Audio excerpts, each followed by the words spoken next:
Hello everyone, welcome back to our channel Factual Points. तो मैं वंदना आपके सामने फिर से लेकर आई हूँ आज का नया टॉपिक। आज का जो टॉपिक है वो है हमारा ज्योग्राफी से रिलेटेड। और ज्योग्राफी में मैंने कवर किया है आज एटमॉस्फेयर्स की लेयर, यानी कि लेयर्स ऑफ एटमॉस्फेयर, या आप इसे कह सकते हो वायुमंडल की परतों को। तो चलिए शुरुआत करते हैं अपने इसी टॉपिक की। वायुमंडल की परतें, वायुमंडल की परतें यानी कि वायुमंडल की जो परतें होती हैं उसमें हमने पहले दो पॉइंट्स लिए हैं, एरोलॉजी और मेट्रोलॉजी। यानी कि ये आपके टर्म्स हैं वायुमंडल से रिलेटेड, यानी कि एटमॉस्फेयर्स के जो मेन जो टर्म्स मैंने यहाँ पे लिए पहले डिस्क्राइब करने के लिए, वो है हमारा एरोलॉजी। इसमें क्या है, वायुमंडल की ऊपरी परत, ठीक है, वायुमंडल की ऊपरी परत के अध्ययन को क्या कहते हैं, एरोलॉजी। और वायुमंडल की निचली परत के अध्ययन को क्या कहते हैं, मेट्रोलॉजी। ठीक है, ये आपके ज्योग्राफिकल टर्म्स हैं। तो उसमें पहला टर्म क्या आता है, एरोलॉजी, और दूसरा है मेट्रोलॉजी। यानी कि वायुमंडल की ऊपरी परत के अध्ययन को क्या कहेंगे हम लोग, एरोलॉजी, और जो वायुमंडल की निचली परत होगी उसको क्या कहेंगे हम, मेट्रोलॉजी। तो चलिए शुरुआत करते हैं, नेक्स्ट आगे भी देख लेते हैं। तो थर्ड पॉइंट है हमारा, वायुमंडल में पाई जाने वाली जो गैसेस होती हैं। तो यानी कि वायुमंडल यानी एटमॉस्फेयर में कितनी जो गैसेस होती हैं वो कौन कौन सी हैं वो देख लेते हैं। ये हमारा नाइट्रोजन है, ऑक्सीजन है, कार्बन डाइऑक्साइड है और आर्गन है। ठीक है, तो ये हमारे कुछ गैसेस हैं जो हमारे एटमॉस्फेयर में प्रेजेंट होती हैं। कौन कौन सी हैं, नाइट्रोजन है, ऑक्सीजन है, आर्गन है और कार्बन डाइऑक्साइड है। अब हम देख लेते हैं कितना कितना परसेंटेज होता है इन सभी गैसेस का। तो देख लेते हैं कि जो नाइट्रोजन है वो हमारा है 78.08% होता है हमारा एटमॉस्फेयर में जो प्रेजेंट होती है। फिर ऑक्सीजन है वो हमारा 20.95% है। फिर उसके बाद देख लेते हैं जो आर्गन है वो है 0.93 यानी कि 93% है। और जो कार्बन डाइऑक्साइड है वो हमारा 0.035% यानी कि इतने परसेंट ऑफ गैसेस ये हमारे क्या होते हैं, एटमॉस्फेयर में प्रेजेंट होती हैं। फिर आगे देख लेते हैं कि अब लेयर्स, यानी कि अब जो हमारा मेन टॉपिक था उस चीज़ के बारे में हम यहाँ पे देख लेते हैं। वायुमंडल की जो परतें थी, तो वायुमंडल में कितनी परतें हैं, 5 परतें हैं यहाँ पर। वायुमंडल की कितनी लेयर्स हो गई, 5 हो गई। कौन कौन सी हैं देख लेते हैं, क्षोभ मंडल, समताप मंडल, मध्य मंडल, आयन मंडल और बाह्य मंडल। ठीक है, फिर से एक बार देख लेते हैं, क्षोभ मंडल, समताप मंडल, मध्य मंडल, आयन मंडल और बाह्य मंडल। अगर आप इंग्लिश में देख लेंगे तो यहाँ पे लिखा होगा ट्रोपोस्फियर यानी कि क्षोभ मंडल, फिर है समताप मंडल यानी कि स्ट्रैटोस्फियर, फिर है मध्य मंडल यानी कि मीजोस्फियर, फिर है आयन मंडल यानी कि थर्मोस्फियर, और फिर लास्ट में हमारा है बाह्य मंडल, इसे आप कह सकते हो एक्सोस्फियर। तो ये हमारी 5 परतें हैं, यानी कि ये हमारी 5 लेयर हैं एटमॉस्फियर की। अब देख लेते हैं थोड़े थोड़े इनके बारे में, हम स्पेसिफिक पॉइंट्स यहाँ पे डिस्कस कर लेते हैं। यहाँ पे मैंने एक डायग्राम बनाया हुआ है, जैसे कि आपका अर्थ हो गया। इस अर्थ से अब इसके ऊपर जो लेयर्स हैं, ये हमारी अर्थ है और ये हमारी जो लेयर्स थी, ठीक है, ये जो हमारे वायुमंडल की जो लेयर्स थी वो कौन कौन सी थी, ट्रोपोस्फियर, स्ट्रैटोस्फियर, मीजोस्फियर, थर्मोस्फियर और हो गया एक्सोस्फियर। तो ये हमारी निचले क्रम से जाते हुए ऊपर की तरफ, ये हमारी 5 लेयर हो गई। तो आप देख रहे हो कि पृथ्वी से सीधा ऊपर, ठीक है, पृथ्वी से ऊपर कौन सी लेयर है हमारी, ट्रोपोस्फियर, यानी कि हम पृथ्वी पर रहते हैं, हमारे ऊपर जो आपको ये आकाश या आसमान जो दिखता है वो कौन सी लेयर आ गई, आपकी ट्रोपोस्फियर हो गई। ठीक है, तो ये जो ट्रोपोस्फियर होती है, तो यहाँ पर आप देखो कि मौसमी घटनाएं होती हैं। ठीक है, यहाँ पे क्या हो जाएगा, आपका मौसमी घटनाएं हो रही होती हैं, जैसे कि बारिश होती है, बिजली की कड़कना होता है, आंधी तूफान, ये सब सारी चीज़ें क्या होती हैं, ये हमारे ट्रोपोस्फियर वाली लेयर में ही हो रहा होता है।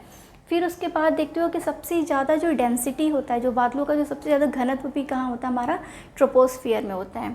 और फिर उसके बाद थर्ड पॉइंट इसका है ग्रीन हाउस गैस इफेक्ट, भी हम इस पे ही पड़ता है सबसे ज़्यादा। ठीक है, तो ट्रोपोस्फियर में हमारे 3 पॉइंट्स, या आप बोल सकते हो 3 कैरेक्टरिस्टिक्स होते हैं, इसके फीचर्स हो गए। पहला कि ट्रोपोस्फियर वाली जो लेयर है इसमें मौसमी घटनाएँ घटित हो रही होती हैं। फिर सेकंड है कि इसमें बारिश, बिजली का कड़कना, आंधी तूफान वगैरह सब यहीं पर ऐसी घटनाएं होती हैं। फिर सबसे ज़्यादा जो घनत्व है वो भी यहीं पे, यानी कि सबसे ज़्यादा जो डेंसिटी होती है वो भी यहीं पर होती है। और फिर उसके बाद है ग्रीन हाउस गैस इफेक्ट भी यहीं पर हो रहा होता है। फिर आप देख लेते हो ट्रोपोस्फियर से थोड़ा सा ऊपर जाएंगे हम, ठीक है, ट्रोपोस्फियर यानी कि हम लोग पृथ्वी पे रह रहे हैं, हमसे थोड़ा ऊपर गए, यानी कि जो आकाश था वो क्या हुआ, आपका ट्रोपोस्फियर हो गया। उसके ऊपर जब आप जाओगे तो वो हो जाएगा हमारा स्ट्रैटोस्फियर। स्ट्रैटोस्फियर यानी कि समताप मंडल, ठीक है, समताप मंडल ये लिखा हुआ है आपके सामने, समताप मंडल। अब इसको अगर हम यहाँ पे देखेंगे, सम ताप यानी कि इक्वल टेम्परेचर होता है, ठीक है। इसका मतलब ही क्या हुआ, समान तापमान, इक्वल टेम्परेचर। तो जो स्ट्रेटोस्फीयर है यहाँ पर क्या होता है, समान तापमान होता है और यहीं पर क्या हो रहा होता है, एरोप्लेन्स वगैरह उड़ रहे होते हैं, ठीक है। यानी कि जो एयरवेज जितने भी होते हैं वो इसी लेयर में उड़ते हैं। कहाँ पे उड़ रहे होते हैं, ये स्ट्रेटोस्फीयर में। फिर आप देखते हो कि जो ओजोन लेयर है ना, उसका कोई इफेक्ट नहीं पड़ रहा होता है, ठीक है। यानी कि यहाँ पे जो रेस वगैरह होती हैं, जैसे अल्ट्रावायलेट रेस वगैरह होती हैं ना, तो इसका कोई इफेक्ट नहीं पड़ता है यहाँ पर। फिर तीसरा है हमारा मीज़ोस्फीयर। मीज़ोस्फीयर यानी कि मध्यमंडल। मध्यमंडल हमारा मीज़ोस्फीयर है। यहाँ पर क्या लिखा हुआ है कि उल्का पिंडों को पृथ्वी तक नहीं पहुँचने देता है। ये क्या हो गया आपका, जो उल्का पिंड है, उल्का पिंडों को पृथ्वी तक नहीं पहुँचने देता है।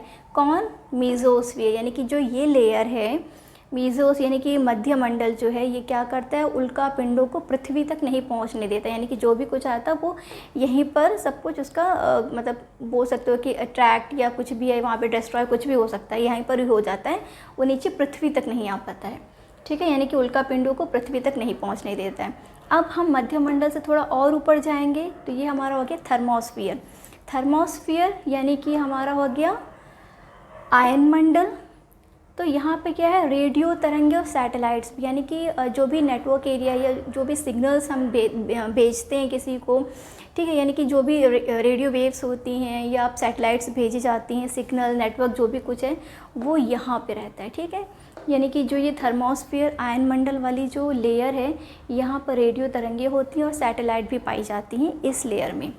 फिर उसके ऊपर चले जाएंगे, यानी कि सबसे ऊपर गए तो ये हमारा हो गया एग्जॉस्फीयर, यानी कि पूरा बाह्य मंडल हो गया, ये पूरा बाह्य मंडल। तो वहाँ पर क्या, सिर्फ गैसेस हैं, ठीक है।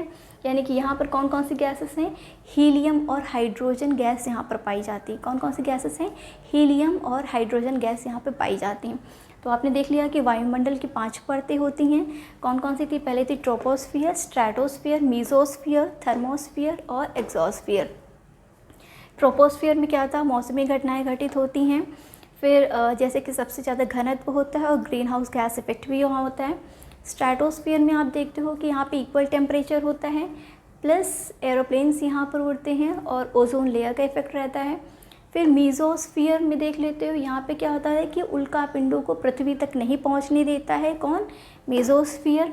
फिर थर्मोस्फियर में आप देखते हो कि जो रेडियो तरंगे यहाँ पर होती हैं, यानी कि रेडियो वेव्स हैं, सैटेलाइट्स हैं, सिग्नल नेटवर्क जो भी था, ये आपका थर्मोस्फियर में रहता है। और फिर एग्जॉस्फियर क्या होता है, यहाँ पे सिर्फ गैसेस पाई जाती हैं, यहाँ पे कुछ नहीं होता, सिर्फ गैसेस होती हैं। कौन कौन सी गैसेस थी, हीलियम और हाइड्रोजन। तो ये कुछ था आपको वायुमंडल की 5 परतों के बारे में बताना। तो आई होप आपको ये वीडियो पसंद आई होगी। अगर आपको अच्छी लगती है वीडियो तो प्लीज़ उसे शेयर करिए, लाइक करिए, एंड जिन लोगों ने सब्सक्राइब नहीं किया उन लोगों को प्लीज़ रिक्वेस्ट है कि सब्सक्राइब कर लीजिए चैनल को। Thank you so much.